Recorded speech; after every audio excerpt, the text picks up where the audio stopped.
everyone knows that a giant rock from outer space hit the planet millions of years ago and wiped out the dinosaurs.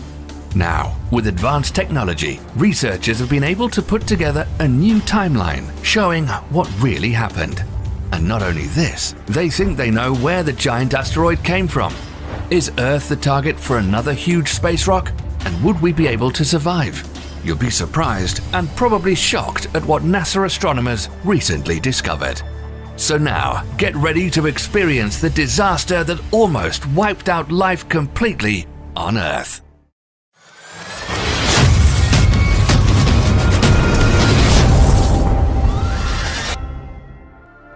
The giant asteroid's impact into shallow waters in the Gulf of Mexico 65 million years ago was bad enough.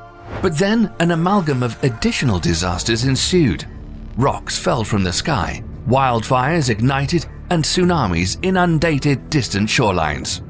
The researchers found that the first day of the Cenozoic was peppered with cataclysms and released a new record of this day of chaos in Proceedings of the National Academy of Sciences. Their timeline was developed using high-resolution photography, microscopy, computed tomography imaging, and magnetic measurements of hundreds of feet of sedimentary rock recently recovered from Chicxulub, one of the largest impact craters on Earth. And it all began like this. Imagine you were somewhere in North America about 65 million years ago, when dinosaurs ruled the Earth, and you were looking up at the night sky. You would have probably seen what appeared to be a bright star shining off into the distance. But if you watched this peculiar light for an hour or two, the object would seem to grow in brightness, but barely move. What you would be looking at is not a star, but a huge asteroid somewhere between 11 to 80 kilometers wide on a direct intercept course with the Earth at 72,420 kilometers per hour. Hours later, the asteroid plows through Earth's atmosphere, heading straight for where the Yucatan Peninsula is today. At impacts of that speed, Earth's atmosphere acts like water. Smaller space rocks called meteors hit the atmosphere like pebbles thrown into a pond and decelerate rapidly at high altitudes, burning away from the friction of the atmosphere, while some bigger pieces of rock survive and fall to Earth. But the mountain-sized Chicxulub asteroid hits our atmosphere like throwing a boulder into a puddle. It maintained its velocity and plunged through the entire 60 miles of atmosphere in just 3 seconds. The asteroid shrieks over Central America, emitting the mother of all sonic booms that would shatter eardrums across all the continents. The dinosaurs were likely terrified and running in all directions, having no idea what was just about to happen. But if any animal was close enough to see the asteroid, they would have been instantly vaporized within minutes. In fact, except for sea turtles and crocodiles, no four-legged animal larger than 25 kilograms would survive. The mountain-sized space rock falls so quickly that the air itself cannot escape. Under intense compression, the air heats to thousands of degrees almost instantly. Before the asteroid even hits, compressed superheated air vaporizes much of the shallow sea that covers the Yucatan. Milliseconds later, the rock plunges through what's left and slams into bedrock. In that moment, a chain reaction of events occurs. The impacting asteroid exerts so much pressure on the Earth that soil and rock flow like fluids. The flowing up and down movement of the Earth is like the double splash of someone doing a cannonball in a swimming pool. The initial splash in all directions is followed by a delayed vertical splash when the cavity created by the asteroid rebounds to the surface. The first wall of Earth gouged outward at the moment of impact is more than 32 kilometers high. The impact hole nearly breaches Earth's mantle, and when the cavity rebounds to form the delayed vertical splash, the Earth rises at over 1,600 kilometers per hour to heights taller than Mount Everest. Within minutes, this mountain of debris almost entirely collapses in a series of secondary explosions, leaving behind a smaller mound called a crater's peak ring. At the same moment the asteroid strikes the Yucatan and applies its pressure to the bedrock, it converts the kinetic energy of a 7.5 billion-ton rock traveling 16 kilometers per second into searing heat in an instant. The Chicxulub impactor delivers approximately 1 septillion, 300 sextillion kilojoules of energy. More energy than 1 billion Hiroshima atomic bombs. The kinetic energy transferred by the asteroid to the soil, rock, and air excites the molecules to temperatures far hotter than the surface of the Sun. The heat rips electrons from atoms, ionizing the air into an expanding fireball of plasma in excess of 10,000 degrees, turbocharged with vaporized rock that's blasted out at hypersonic speeds. The heated, rapidly expanding air and near instantaneous conversion of Earth to gas, combined with the impact shock wave itself, forms a massive blast wave of pressure expanding outward at more than 1,600 kilometers per hour. If this asteroid hit the same spot today, the blast wave would vaporize you in Texas, deafen you in New York, and blow out glass windows in Buenos Aires. If you want to make sure Be Amazed never goes extinct too, you know what to do. Just shimmy on over to those like and subscribe buttons and show them some love. And don't forget to tickle that little bell icon too. That way you'll be the first to know when I upload more amazing content. The Chicxulub impactor rings Earth like a bell. Waves in Earth's crust radiate away from the impact zone at 4 kilometers per second. The waves then trigger fault-slipping earthquakes across the continents. If you're on the other side of the world, you would feel the ground shaking 30 minutes after impact. The impact triggers tsunamis as high as skyscrapers. The first of them hit Gulf coastlines within the hour. Waves ranging from 600 feet to perhaps as tall as 1,000 feet smash into what is now Mexico and the southern United States and flood tens of miles inland.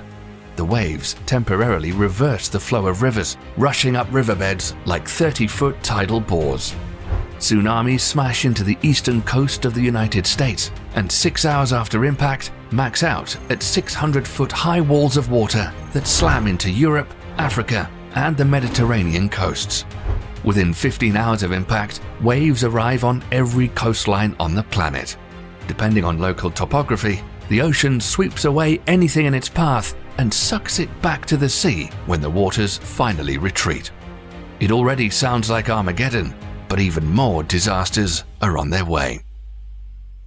When the big rock strikes, its splash accounts for 25 trillion tons of Earth that it launches on ballistic trajectories, some at speeds that exceeds Earth's escape velocity. These rocks excited Earth's gravitational pull to either orbit the Sun, and some of this material probably reached the Moon. But the majority of ejected debris returned back to Earth within the hour. These glass-like chunks, called tektites, some as large as buses, but most the size of marbles, pelt the Earth at speeds ranging from 160 to 320 kilometers per hour in lethal quantities. Regardless of where any remaining dinosaurs were on Earth, they were hit with this fiery hailstorm. But these glass bullets didn't need to hit the dinosaurs to be fatal. As these tektites fall, their friction with the atmosphere emits enough thermal radiation to set fires across the planet. By some estimates, the combined heat of the returning embers heats the planet to the equivalent of an oven set to broil. Most of the world's trees burn, which is perhaps why the only bird species that survive the impact are those that nest on the ground. Of the few larger land animals to avoid extinction, nearly all have had some means of escaping the heat. They either could burrow like small mammals, snakes and lizards, or escape into water like crocodiles or turtles. Even if the poor dinosaurs were on the other side of the world, they would have needed to find protection from the initial heat blast. In a final piece of terrible luck for the dinosaurs, Chicxulub happens to strike an area rich in oil and sulfur.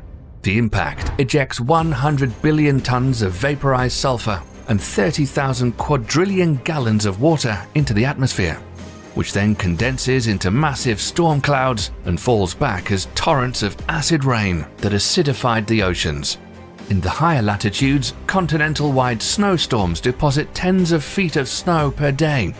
But the global deluge doesn't last long, because in addition to water, Chicxulub vaporizes and explosively ejects 150 football stadiums worth of oil from the Yucatan bedrock. This oil condenses in the stratosphere as a black sooty layer covering the Earth like a coat of black paint. Unlike the sulfur and wildfire smoke, the carbon circulates high above the cloud layer, stopping it from raining back down. And that becomes another big problem. The soot layer remains in the atmosphere, reducing the amount of sunlight that reaches Earth's surface by 90% for at least 2 to 3 years. The initial oven-like heat brought on by the returning tektites is followed by a deep and long-lasting freeze. Global temperatures drop by an average of almost 50 degrees. The only place on Earth to avoid this deep freeze are Madagascar, India, and Indonesia, which were tropical islands during this time. In the global chill, evaporation almost ceases, dropping rainfall by 80%. Nearly every spot on Earth outside of these tropical islands dries into a desert. Where did this giant rock come from? And is there another one out there headed for us? Researchers using a supercomputer studied asteroid evolution using data from known asteroids. The two-member team of Avi Loeb and Amir Siraj suggested that the Chicxulub asteroid likely originated from the Oort cloud, a sphere of debris at the edge of the solar system. It could have been a much larger comet that was pushed off course by Jupiter's gravitational field and sent close to the Sun, where it broke into several pieces. These fragments can cross the Earth's orbit and hit the planet once every 250 to 730 million years. Judging from this study, it's not a matter of if we could be hit by another giant rock from outer space, but when.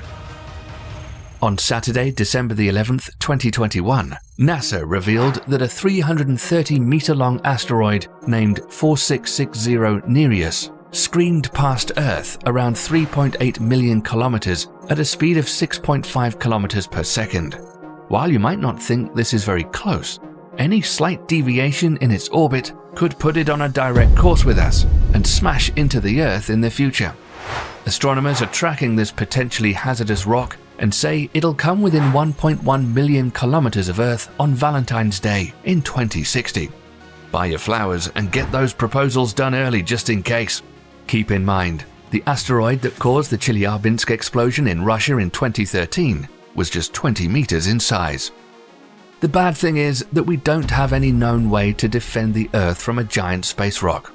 However, NASA's DART mission, or Double Asteroid Redirection Test, will try to see if a spacecraft can autonomously navigate to a target asteroid and intentionally collide with it, causing a kinetic impact that could push the asteroid off a collision course with the Earth.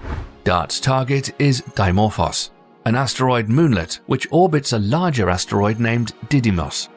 The spacecraft is set to arrive in late September 2022, when the Didymos system is 11 million kilometers from Earth. However, it's estimated that the collision will change the speed of the moonlet by a fraction of 1%. Stopping a 10-kilometer wide or bigger asteroid hurtling towards the planet at more than 72,000 kilometers per second will take a lot more than a small spacecraft impacting it. Perhaps the world would need to try nuclear weapons, like in the movie Armageddon. Maybe you have an idea how we could stop a world-ending asteroid, and you'll become famous. Let us know what you think, and make sure to stay tuned here for more exciting stuff happening in our universe. Thanks for watching.